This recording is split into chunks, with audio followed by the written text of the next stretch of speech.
তো হাদিসটা বর্ণনা করছেন হযরতে আবু হুরায়রা রাদিয়াল্লাহু তাআলা আনহু। তিনি বলছেন 3 শ্রেণীর ব্যক্তিকে দিয়ে আল্লাহ জাহান্নাম শুরু করবে। এক, দুনিয়াধার, দুনিয়ার কামানো এক শ্রেণীর কোরআনওয়ালা বা আলেম। নাম্বার 2, বলুন তো আপনারা ভুলে গেছেন, দাতা। নাম্বার 3, শহীদ। কিছু শুনে শিখে বাড়ি যায়, তা না হলে টান দিয়ে বাবারা বাবারা ও বাবারা হয়ে যাবে না। কি কলা, খুব শুনলো, বাড়ি যাওয়ার সময় বিড়ি টানছে টানছে চলে যাচ্ছে, খুব দারুণ বলেছে। তো কি বলেছে ঘরে একটা গিয়ে বলতে পারবে? মালের মুখস্থ নাই, শুনেই না।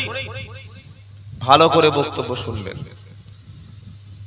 আল্লাহ পাক কিয়ামতের দিন যখন এই কোরআনের ধারক বা বাহক কোরআনওয়ালাকে, কোরআন পড়নেওয়ালাকে জাহান্নাম ফেলবে, নিক্ষেপ করবে, তখন আল্লাহ জিজ্ঞাসা করবে, আলেম তুমি বলো আমি তোমাকে কি কোরআন শিখিয়েছিলাম? হ্যাঁ। তুমি দুনিয়ায় কি ছিলে?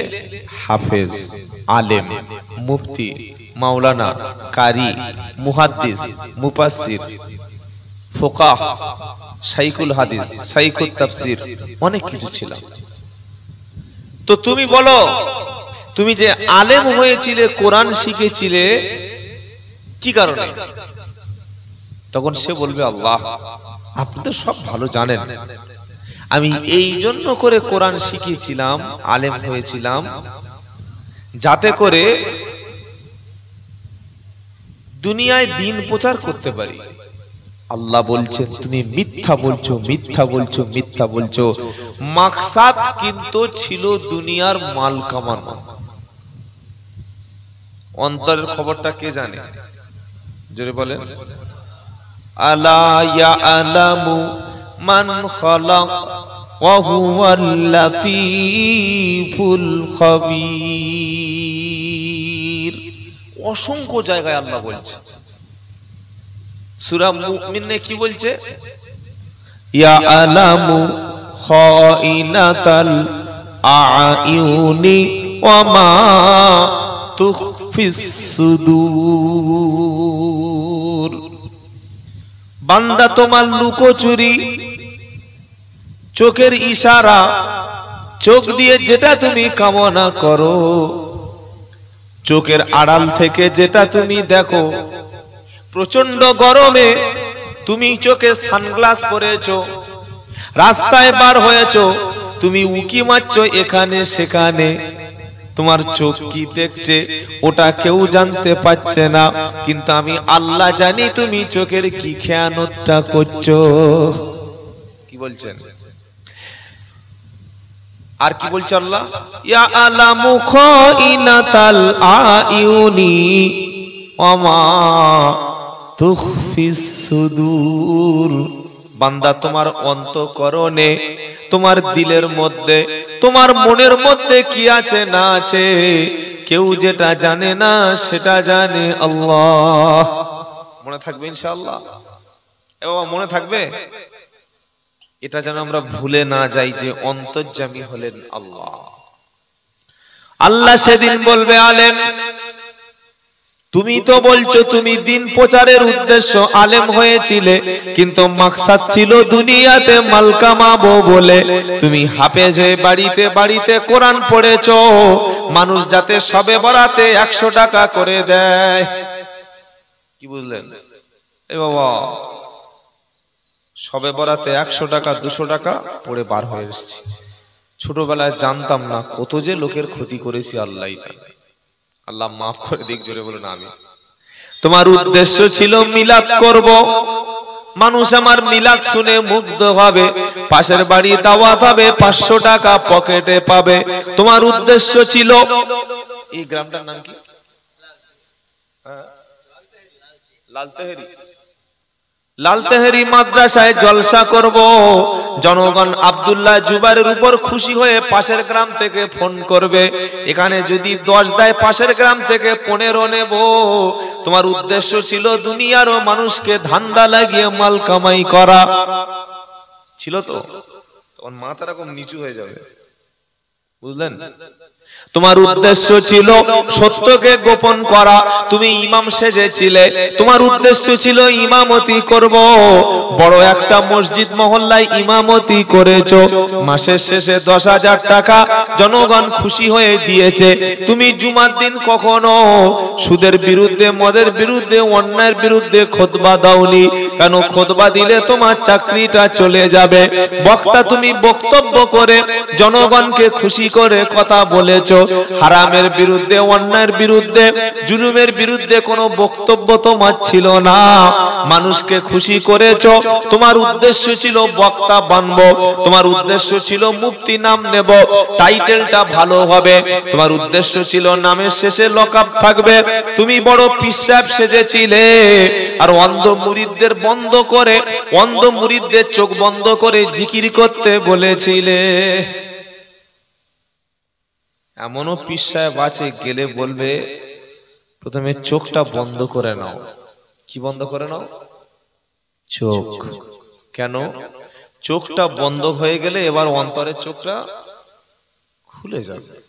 তাই নাকি? বললে হ্যাঁ, অন্তরের চোখ আছে তো, জানো না? বললে আমরা তো সারা জীবন জেনে এসেছি 2টো চোখ, 3টে চোখ আছে। বলে হ্যাঁ আছে। ওই যে ঈশ্বরচন্দ্র বিদ্যাসাগর বলে গেছে, একে চন্দ্র, দুয়ে পক্ষ, তিনে, আপনারা এই কিশলায় ধারাপথ সব পড়েননি? সহজ পাঠ পড়েননি? একে চন্দ্র, দুয়ে পক্ষ, তিনে নেত্র। ওই তো ঈশ্বরচন্দ্র বিদ্যাসাগর বলে গেছে যে অন্তরে চোখ আছে। তা অন্তরের চোখটা কখন খোলে? জামা গেঞ্জি গায়ে দিয়ে দিলে খোলে না? অন্তরের চোখটা ওই বললে সব বুঝবে না, চোখ বোঝাতে হবে।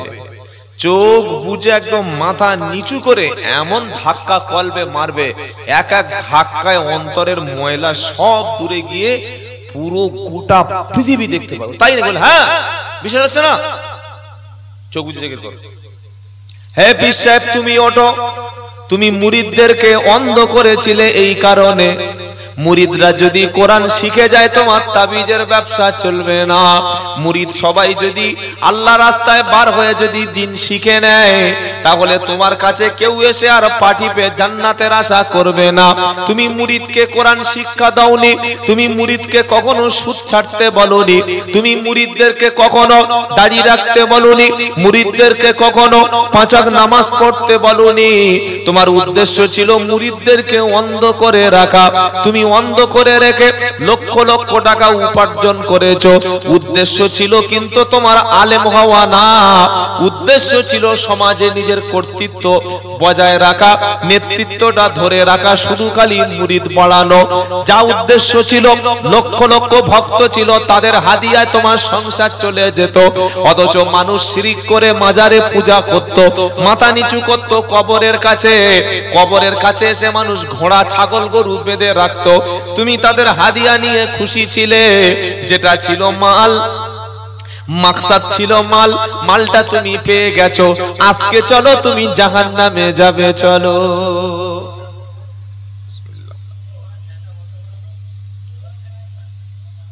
এই ফ্যানটা কি খুব জোরে আওয়াজ হচ্ছে নাকি? বাবাজিরা, সোনার লালেরা, যত ছাত্র এখানে পড়াশোনা করে, আল্লাহ আমাদের সন্তানদের যেন যোগ্য যোগ্য আলেম হাফেজ বানায়, বলুন আমিন। যত ওস্তাদ এখানে বসে আছেন, মাদ্রাসার খিদমত করছে, আল্লাহ তাআলা ওস্তাদদের খিদমতগুলো যেন কবুল করেন, বলুন আমিন। আলেম মানে এই নয় যে আমি সত্যটা গোপন করে যাব, মানুষ আমাকে চাকরির জন্য মানুষের কাছে ভয়, এটা নয়। আলেমকে ইলম অনুযায়ী আমল করে যারা, হাক্কানি ওলামা হলো তারা, জোরে বলুন সুবহানাল্লাহ। আর হাক্কানি ওলামারা সবচাইতে আল্লাহর দেখে বেশি। ইন্নামা ইয়াখশাল্লাহ মিন ইবাদিহিল, কি ডাক্তার, তাই তো নাকি? কি হবে? ইন্নামা ইয়াখশাল্লাহ মিন ইবাদিহিল মাস্টার, এরকম কথা কোরআনে আছে নাকি? কথা বলেন কি আছে কি? ইন্নামা ইয়াখশাল্লাহ মিন ইবাদিহিল উলামা। জোরে হবে না সুবহানাল্লাহ? আল্লাহ বলে দিয়েছে যে আল্লাহর দিকে কারা ভয় করে। কে বলছে? আল্লাহ। নিশ্চয়ই আমার বান্দাদের মধ্যে আলেম সম্প্রদায়ে যারা, জ্ঞানী সম্প্রদায়ে যারা, কোরআন এবং সুন্নাহর জ্ঞান রাখে যারা, তারা সবচাইতে আমি আল্লাহ আমাকে দেখে বেশি বেশি ভয় করে। ছেড়ে বলুন। মোগল সম্রাটদের মধ্যে সম্রাট আকবর যখন দ্বীনি ইলাহি কুফরি মতবাদ চালু করলো, শুকরের মাংস হারাম আর বলা যেত না। আর মুঘল সম্রাটের মধ্যে আকবরের রাজত্বকালে গরুর মাংস খাওয়া যেত না। তার রাজত্বকালে মহিলারা পর্দা করে রাস্তায় বার হতে পারত না। সূর্যকে পূজা করতে হতো। রাজাকে সম্রাট আকবরের দরবারে ঢুকতে হলে মাথা নিচু করে তার দরবারে ঢুকতে হতো। সেই সময় দরবারি কিছু পেটুক্ষুরে আলেম ছিল, যাদের কাজ ছিল দরবারি আলেম। একটা হলো দরকারি আলেম, আরেকটা হলো দরবারি আলেম। দরবারি আলেম পাবেন কোথায়? বড় বড় রাজা বাদশা প্রেসিডেন্টের দরবারে। আর দরকারি আলেম পাবেন কোথায়? বড় বড় মাদ্রাসায় মসজিদে খেদমত করছে, ময়দানে হকের জন্য লড়াই করছে। 3000, 4000, 5000, 6000 টাকায় মাসের পর মাস মসজিদে খেদমত করছে। 5000, 6000 টাকায় মাদ্রাসায় আমার আপনার সন্তানকে দ্বীন ইসলাম শিক্ষা দিচ্ছে। এরা হলো দরকারি আলেম, এরা হলো খাঁটি আলেম। জোরে বলো সুবহানাল্লাহ। পীরের দরবারে পড়ে থাকে, পীর সাহেবের নামে ভণ্ডামি করে কেরামতি বর্ণনা করে। পীররা দেখবেন চুপচাপ বসে থাকে। আশেপাশে চেলা চামুন্ডে কিছু বক্তা থাকে, কিছু হুজুর থাকে, হুজুর টাইপের থাকে। এরা পীর সাহেবের কেরামতি গুলো এত বেশি বেশি বর্ণনা করে, মাঝে মাঝে পীরকে নবীর উপরে পৌঁছে দেয়। এরাই হলো দরবারি আলেম। এই রকম কিছু আলেম সম্রাট আকবরের মজলিসে বসে থাকতো। আল্লাহ পাক সেই সময় একজন ব্যক্তিকে পাঠালেন, নাম হলো মুজাদ্দেদ আল-ফেসানি রাহমাতুল্লাহ আলাইহি। জোরে বলুন না সুবহানাল্লাহ। ওলামায়ে দেওবন্দ ছিল গো। আজকের একদল লোক ওলামায়ে দেওবন্দের কাফের বলে। এরা ইহুদি খ্রিস্টানদের কাফের বলে না। কথা বুঝতে পারছেন না? পারেন না? ওলামায়ে দেওবন্দ ছিল বলে ভারতবর্ষ 1947 সালে স্বাধীন হয়েছে। তা না হলে আজকের পর্যন্ত দেশ স্বাধীন হতো না। কারা রুখে দাঁড়িয়েছে ইংরেজদের বিরুদ্ধে? ওলামায়ে কেরাম জান দিয়েছে, মাল দিয়েছে। ব্রিটিশদের রাজত্বে ভিত কম্পন ধরিয়ে দিয়েছে। তারা হচ্ছে ওলামায়ে দেওবন্দ। বলুন সুবহানাল্লাহ। বাবাজিরা, সোনার লালেরা, আল্লাহওয়ালা ভাইয়েরা, তাই ইন্নামা ইয়াখশাল্লাহা মিন ইবাদিহিল উলামা। উলামা সম্প্রদায় আল্লাহকে সবচাইতে ভয় পায়। আলেম যদি না থাকে, সুদের বিরুদ্ধে বক্তব্য কোনো ডাক্তার করবে না। করবে? ডাক্তারখানায় রোগী গেছে, রোগীর হাত ধরে বলছে প্রেসারটা লো আছে, রাতে একটু ঠিকঠাক ঘুমাবে, মাঝে মাঝে ডিম খাবে, গরমের সময় তুমি গ্লুকন-ডি খাবে, শাকসবজি খাবে, তাহলে প্রেসারটা হাই হবে। তোমার একটু চোখের সমস্যা আছে, ওষুধটা নিয়ে নেবে। আর এই খাবার খাবে, এই খাবার খাবে না। ডাক্তার কোনোদিন বলবে না জীবনে তুমি কোনোদিন হারাম খাবে না, তুমি কোনোদিন নাপাক থাকবে না, কোনোদিন তুমি মিথ্যা কথা বলবে না, ওজনে কম দেবে না, খাদ্যে ভেজাল দেবে না, জীবনে কখনো তুমি সুদের মাল খাবে না। ডাক্তার বলবে গরুর মাংস খাবে না, বলে না? বলে না? মিষ্টি ছোঁবে না, মাটির তলার খাবার খাবে না। কিন্তু ডাক্তার কখনো বলবে না যে তুমি সুদের মাল খাবে না। সুদের মাল খেতে নিষেধ করে তারা। ওই ইন্নামা ইয়াখশাল্লাহা মিন ইবাদিহিল উলামা, যারা আল্লাহ থেকে যারা ভয় করে তারা হলো উলামায়ে কেরাম। এরা তোমাকে ধরে ধরে বলছে সুদের দিকে হাত বাড়িও না। তাই আলেম যতদিন বেঁচে আছে ততদিন ইসলামের কোনো ক্ষতি হবে না। বলুন সুবহানাল্লাহ। বাঁচতে যদি চান, ছেলেকে যদি বাঁচাতে চান, পরিবারটাকে যদি বাঁচাতে চান, আলেমের সঙ্গে বসুন, জীবন পাল্টে যাবে। বলুন সুবহানাল্লাহ। এখন মেয়ে বড় হয়ে গেছে, বিয়ে দেওয়ার জন্য খালি বলছে হুজুর আমার ছেলে, মেয়ের জন্য ছেলে দেখো, বলে না বলে না? হুজুর আমার মেয়ের 18, এইচএস কমপ্লিট, ফার্স্ট সেকেন্ড ইয়ারে পড়ছে, সামনে বছর বিয়ে কমপ্লিট হবে, আর বাড়িতে রাখবো না, দিনকাল ভালো নয়, ভালো ছেলে দেখুন। হুজুর বলছে ইমাম সাহেব যারা ভালো ছেলে আছে বিয়ে দেবেন। বলে কিরকম? বলে 5 ওয়াক্ত নামাজ পড়ে, সত্য কথা বলে, বাপ মার কথা শোনে, মদ খায় না, গাঁজা খায় না, চুরি করে না, থানায় কোনো কমপ্লেন নাই, 2 নম্বরই করে না, মানুষকে ধোকা দেয় না, কোনো রাজনীতি করে না। বলে এত ভালো ছেলে? বলে হ্যাঁ। বলে কোথায় বাড়ি? বললে ওই মোটামুটি কোলাঘাটটা পার হওয়ার আগে যে আপনার পাঁশকুড়া আছে মেসেদা, ওখান থেকে 2 কিলোমিটার যেতে হবে। তাই না? বলে হ্যাঁ চলো যাই। গিয়ে সব কিছু যখন দেখলো, ছেলে পছন্দ, ছেলের মুখে সুন্নাতি দাড়ি আছে, পাঞ্জাবি আছে, 5 ওয়াক্ত নামাজ পড়ে, সত্য কথা বলে, পাড়ায় সবাই শুনলো হ্যাঁ ভালো ছেলে। তা মেয়ের বাপ জিজ্ঞাসা করছে বাবা তুমি কি করো, তোমার পেশা কি? তো আলেম মানুষ তো বললো আমি একটা হালাল পেশা যুক্ত আছি, ওই মসজিদে নামাজ কালাম পড়াই আর বাচ্চাদের কিছু পড়িয়ে টুকটাক এ আল্লাহ এর ওসিলা চালিয়ে দেয়। ও তুমি ইমাম সাহেব? বলে হ্যাঁ হ্যাঁ। ঠিক আছে, আসসালামু আলাইকুম। শিক্ষিত লোক, এদের সালাম দেওয়ার কোয়ালিটি আবার আলাদা, কি বুঝলেন?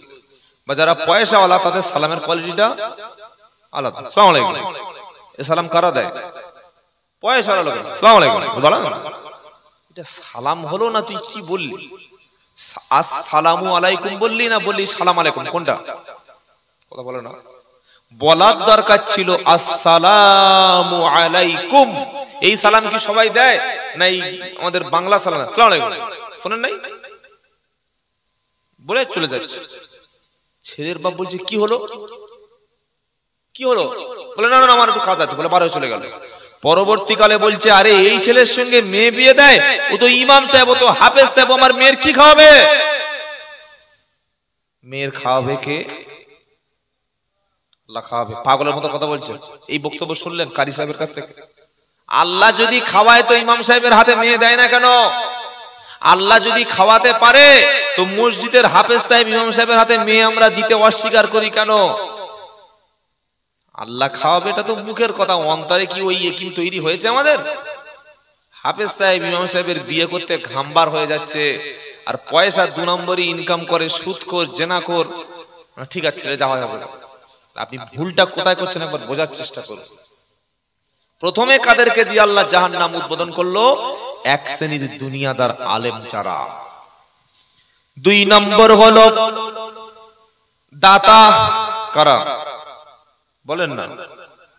ওই দাতা যারা দুনিয়ায় মাল লোক দেখানোর জন্য দান করেছে, সামনে কুরবানির মাস আসছে, এমন বড় গরু কিনে রাস্তার কাছে বেঁধে রাখবে, লোক বলবে বড় কুরবানি দিচ্ছে, অথচ 1 ওয়াক্ত নামাজ পড়ে না। আছে না নাই? আল্লাহ কোরআনে বলছে আগে নামাজ পড়ে কুরবানি। কুল ইন্না সালাতি ওয়া নুসুকি ওয়া মাহইয়ায়া ওয়া মামাতি লিল্লাহি রাব্বিল আলামিন। 8 নম্বর পারা 9 নম্বর পৃষ্ঠা 9 নম্বর লাইন সূরা আনআম। আমার আল্লাহ পাক শোনাচ্ছে কুল বলুন ইন্না সালাতি নিশ্চয়ই আমার নামাজ, ওয়া নুসুকি আমার কুরবানি, ওয়া মাহইয়ায়া আমার হায়াত, ওয়া মামাতি আমার মৃত্যু, লিল্লাহি রাব্বিল আলামিন সবটুকু আল্লাহর জন্য। নামাজ প্রথমে পরে কুরবানি, আগে নামাজ পরে, জোরে বলেন কুরবানি। এবার সূরা কাউসারটা যদি পড়েন, আল্লাহ পাক নবীকে শোনাচ্ছে ইন্না আ'তাইনাকাল, কি হবে? কাউসার। সেদিন একটা চাচা বলছে নামাজ পড়ছে, আসসালামু আলাইকুম, ও চাচা কতদিন বয়স হয়েছে নামাজের বয়স? বলে 42 বছর। তাই নাকি? হ্যাঁ। তো কটা সূরা মুখস্থ আছে? বলে 4টে সূরা। কি কি?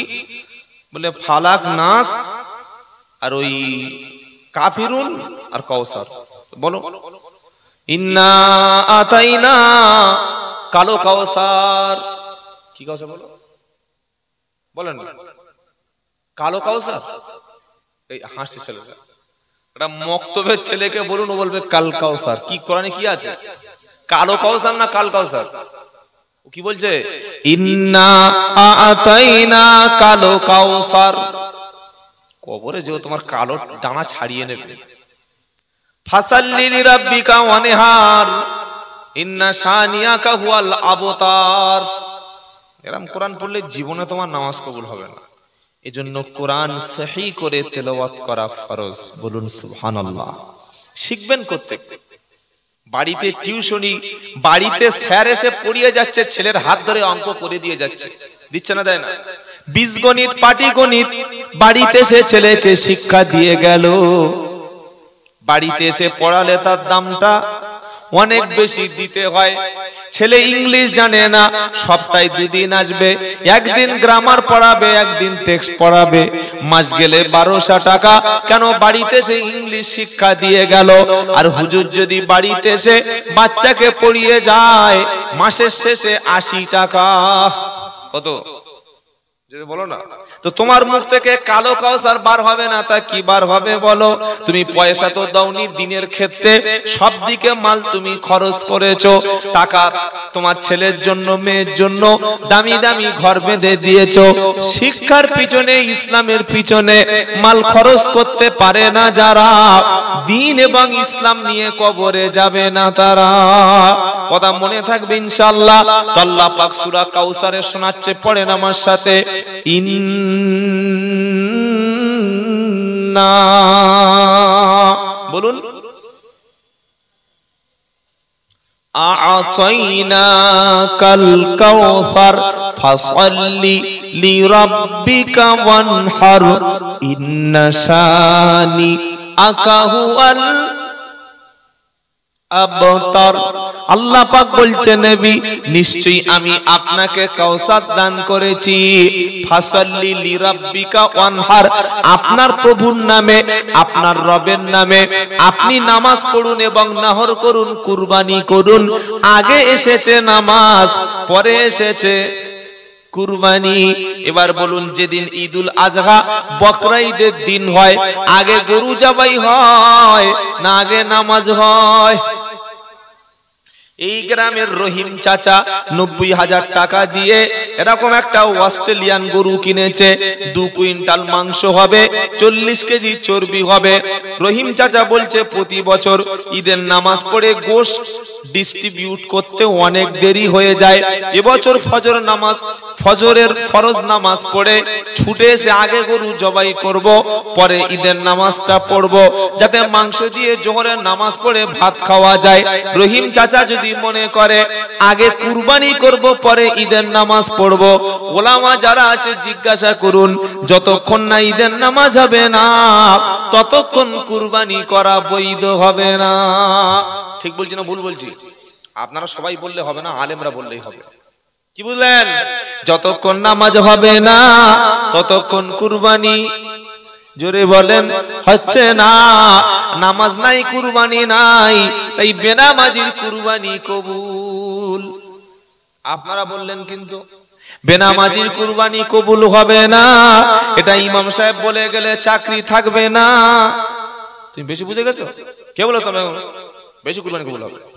খবরদার, আলেম ওলামাদের সম্মান করুন, দিন শিখে নিন। তাহলে যে ব্যক্তি, আল্লাহ পাক দাতাকে বলবে, দাতা আমি তোমাকে মাল দিয়েছিলাম, সম্পদ দিয়েছিলাম, তোমার মাল এবং সম্পদ তুমি কি করেছো বলো? দাতা তখন বলবে, রব্বানা আমার টাকা সম্পদ, আমার জমি জায়গা সবকিছু আমি দিনের জন্য দান করেছিলাম। আল্লাহ, মসজিদ করেছি, মাদ্রাসা করেছিলাম, স্কুল করেছি, বিশ্ববিদ্যালয় করেছি, হসপিটাল করেছি। আল্লাহ, আর আল্লাহ পাক বলবে, দাতা তুমি মাল খরচ করেছিলে নাম কেনার জন্য, লোক তোমাকে দাতা বলবে, লোক তোমাকে বিশাল কিছু বলবে, এজন্য মাদ্রাসা করে দিয়েছিলে, এজন্য মসজিদে ছাদ ফেলে দিয়েছিলে, এজন্য তুমি হাজার হাজার টাকা টাকা ডোনেট করেছিলে যাতে লোক তোমাকে দাতা বলে, তোমার নামের শেষে একটা বিশেষণ যুক্ত হয় দাতা। তুমি দানও করেছিলে, নামও কেনার চেষ্টা করেছিলে, সমাজের মানুষ দাতা মনে করে তোমাকে সংবর্ধনা দিয়েছিল, তোমাকে নাম সমাজে ফেটে পড়েছিল, ও লোকটা প্রচুর দান করে দাতা, উদ্দেশ্য ছিল নাম, সমাজের মানুষ তোমাকে নাম দিয়েছিল। আজকে নাম কিনে নিয়েছো, আল্লাহ পার উদ্দেশ্যে তুমি দান করোনি। কিয়ামতের দিন তুমি যাদের কাছে নাম পাওয়ার জন্য তুমি দান করেছিলে, যাও এখন প্রতিদানটা তাদের কাছ থেকে নাও, আমি আল্লাহর পক্ষ থেকে তোমার প্রতিদান নাই, তোমার ঠিকানা হলো জাহান্নাম। কথা মনে থাকবে বাবা। সবচাইতে উত্তম দান হলো গোপনের দান। কি দান? গোপন দান। গোপনের দান, গোপনের পাপগুলো আল্লাহ মুছে দেয়, বলুন সুবহানাল্লাহ। গোপনের চোখের পানি, গোপনের গুনাহগুলো ক্ষমা করে দেয়, বলবেন না সুবহানাল্লাহ। তবে হ্যাঁ, আপনার দানে যদি কোনো মানুষ অনুপ্রাণিত হয়ে আপনি 2000 দিলেন, 5 জন থেকে আরো 2 করে 10,000 দিল, এই ক্ষেত্রে প্রকাশ্য দান দেওয়া উচিত। কিন্তু যখন দানটা গোপনে আল্লাহ করতে বলেছে, সেখানে গোপনে করব, বলুন ইনশাআল্লাহ। মনে থাকবে ইনশাআল্লাহ।